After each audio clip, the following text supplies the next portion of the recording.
재판제도 운영 실제를 보면 개혁 이전에는 소장을 올릴 때 백지에 써서 올렸는데 이제 고소 고발할 때는 재판소 명 기재된 인찰지를 사용하게 되었다. 이를 모른 채 고소 고발을 하러 온 민인들이 인찰지를 사용하지 않아 소장을 퇴각당하는 사례가 다수 나타났다. 퇴각이라고 하면 요즘 말로 하면 각하에 해당될 것 같습니다. 이처럼 규정된 양식을 사용하지 않는 소장이나 군수 또는 지방재판소의 판결을 거치지 않고 고등재판소에 곧바로 올린 소장은 당해 재판소에 의해 퇴각당하는 사례가 비일비재했다. 이전에는 군수, 행정부에서도 재판을 담당을 했습니다. 우리나라가 이때만 해도 엄격한 상권 분립을 하지 않고 행정부가 사법부의 권한을 일부 행사를 했죠. 이처럼 규정된 양식을 사용하지 않은 소장이나 민인들이 무엇 때문에 소장이 퇴각당했는지 이유를 모르는 경우가 많았으므로 법부에서는 담당 관원이 소장을 제출한 민인을 불러들여 퇴각 이유를 설명하고 소장 상단 여백에 그 내용을 기록하고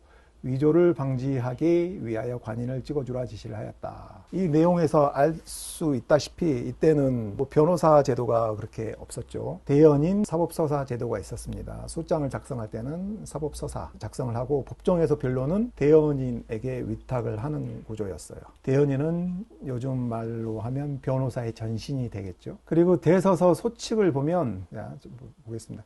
대서소는 일반 사람들의 법률 행정서류 작성을 대행하는 곳으로 오늘날 법무사의 기원이다. 가보개혁 이후 재판소가 개설되었으나 민인은 소송 절차나 서류 작성이 서툴렀기 때문에 해당 부서에 접수를 하지 않는 경우가 잦았다. 이런 폐단을 없애고자 법부는 전체 13조의 대소 세칙을 마련해 공포했다.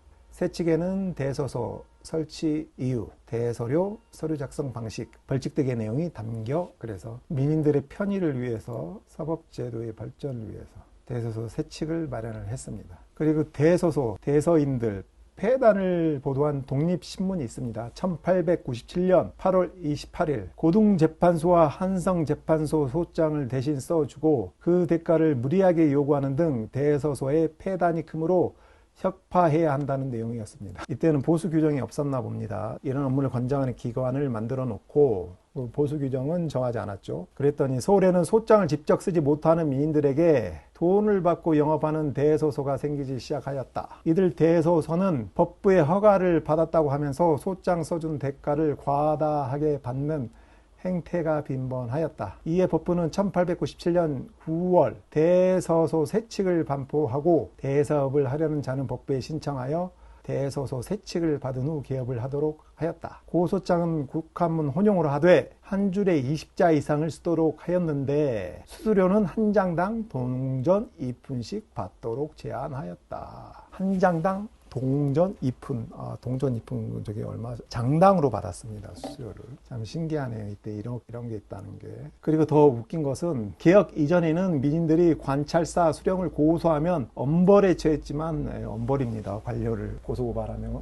개혁 이후에는 관리의 우월적 지위가 폐지되어 중앙정부 관료나 관찰사, 군수 등 지방관의 비리를 고소고발하는 사례가 격증하였다. 네, 개혁 이후에는 이제 고소고발이 가능해졌나 봅니다. 특히 독립협회가 만민공동회를 주도하면서 정부 대신들을 재판소에 고발하고 이러한 사례가 독립신문 등을 통해 전국 각지에 전파되어 각지 인민들이 지방관의 부정부패와 탐악상을 고발하게 하는 계기가 되었다. 네, 그리고 피의자 체포 신문 과정에서도 몇 가지 개선이 이루어졌다는데 체포영장제도 도입, 둘째 무관 등 양반가 부녀를 체포할 때는 국왕의 결재를 받아야 했지만 참 생소한 내용입니다. 이건 영국에서나 볼 수 있는 그런 내용인데 가도개혁으로 신분제가 폐지된 이후에는 이제 국왕 친족의 범죄나 관원의 공제 이외에는 모두 왕의 결재를 받지 않고 체포하게 되었다. 그런데 막상 이렇게 하려다 보니까 법은 이렇다고 해도 실제로는 약간 급진적으로 평가될 수 있잖아요. 그래서 너무 급진적이라고 하여 실무에서는 책임관은 국왕의 결재를 받은 후 잡아들이고 주인과는 먼저 잡아들인 후 결재를 받는 방식으로 바뀌었다. 하면 고위, 그때 당시에 고위 공직이죠. 칙인관 밑에 주인관. 칙인관은 높으니까 먼저 국왕한테 결제받고 주인관은 그보다 급이 낮으니까 먼저 잡아들인 다음에 결제를 받으면 됐습니다. 또 셋째, 체포의원 피의자를 신문할 때 자박을 받아내기 위해 매질을 하는 것은 이전과 마찬가지였다. 2022년에 법무사가 보기에는 아주 이건 경악을 금치 못하는 조항이죠. 규정인데 지금은 매질을 하지 않죠. 다만 큰 매가 아니라 가죽 채찍이나 작은 매를 사용하는 것으로 바뀌었다. 큰 매에서 가죽 채찍이나 작은 매로 바뀌었대요. 근데 제가 보기에는 가죽 채찍보다는 큰 매가 더 나을 것 같긴 한데, 크기에 따라서 여러분들 매 좀 맞아 보셨습니까? 학교 다닐 때? 전 좀 매 좀 맞아 봤는데 매의 크기에 따라서 뭐 아픈 게 달라지는 것 같진 않아요. 오히려 가죽 채찍이 더 위협적으로 볼 수 있겠습니다. 가죽 채찍으로는 맞아 보진 않았으니까. 우리 선생님들도 채찍은 사용하지 않았죠. 또한 가벼운 죄는 10대 이상, 무거운 죄는 20대 이상을 때리지 못하도록, 그것도 하루에 1회를 넘을 수 없고 피의자 한 명에 대해 3차례 이상 할 수 없도록 하였다. 그러니까 이 내용으로 봤을 때 어떤 피의자든지 최대 가벼운 죄는 30대, 무거운 죄는 60대 이상은 맞지 않았어요. 그러면 내가 무거운 죄로 들어가면 최소한 60대는 맞겠구나, 그렇게 조언을 해줬겠죠. 누가 하면 뭐 너 피의자 그 신문 받으러 가? 너 그러면 아마 그런 혐의면은 아마 너 60대는 맞아요. 못해도 너 60대 맞는다, 각오해라, 이렇게 하고 들어갔을 것 같아요. 그런데 규정이 이렇지 지켜졌을까요? 피고에 대한 수사가 완료되고 검사가 공소를 제기하면 판사는 피고를 공소장에 의거하여 심리하고 법률 적용 과정에 들어가게 된다.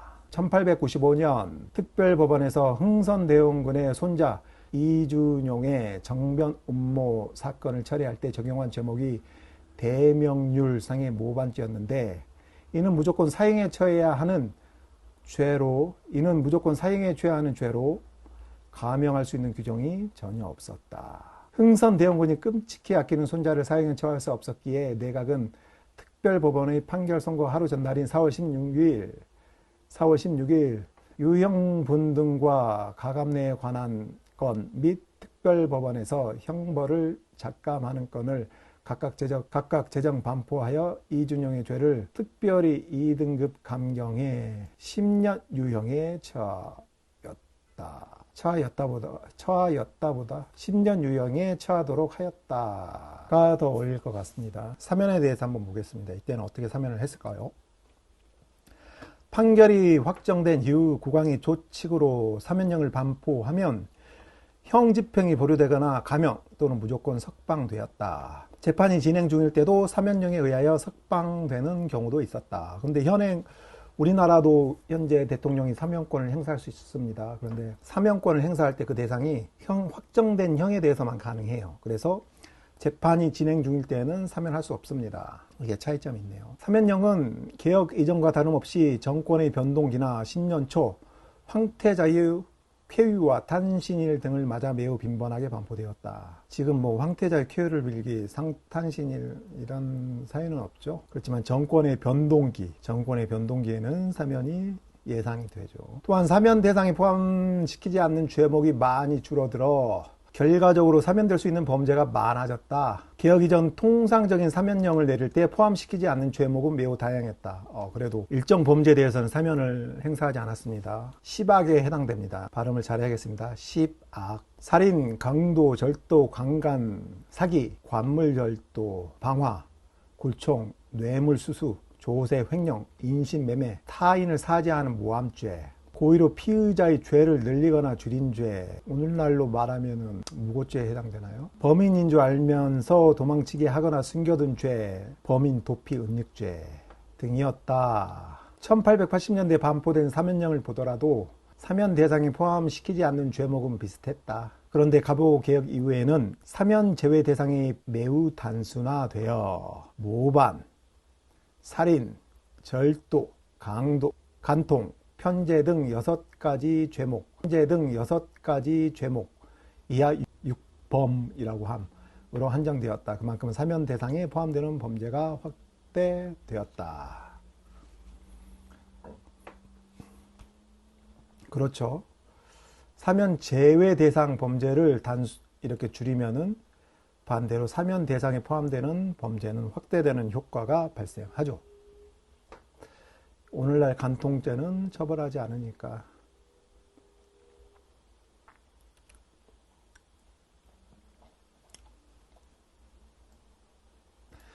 오늘은 갑오개혁기 사법제도의 개혁과 우리의 선배이신 대서인, 법무사의 기원인 대서인에 대해서 한번 알아봤습니다. 그럼 다음에 뵙겠습니다. 감사합니다.